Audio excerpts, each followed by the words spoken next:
Alright, I'm doing a video here, but I'm going to do this one just as a supplemental. I just got to 25 hours on this Generac generator. It's about 3 to 4 months old.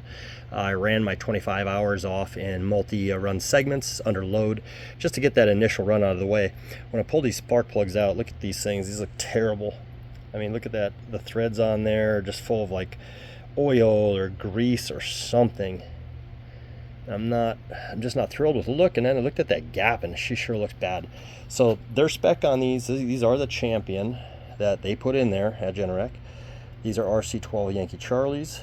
That's what it calls for. And their spec is 0.040 inches. I'm going to show you what the gap is on these when I pull these out of here. Right there. I'm at 0.028.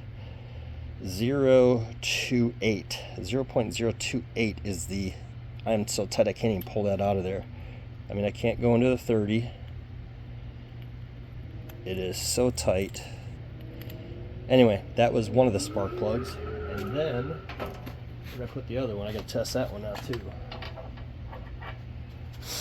So again, with that weird look of oil on there. That one looks a little better actually. Alright, but it's not.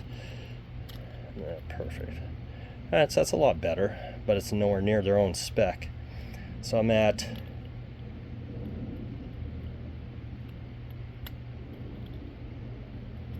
realistically, I wouldn't rate that better than 0.037.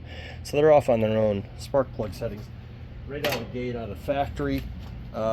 Personally, before you run this, if I'm a tech and I'm firing up a brand new one, I'm checking that spark plug gap before I even run one of these things.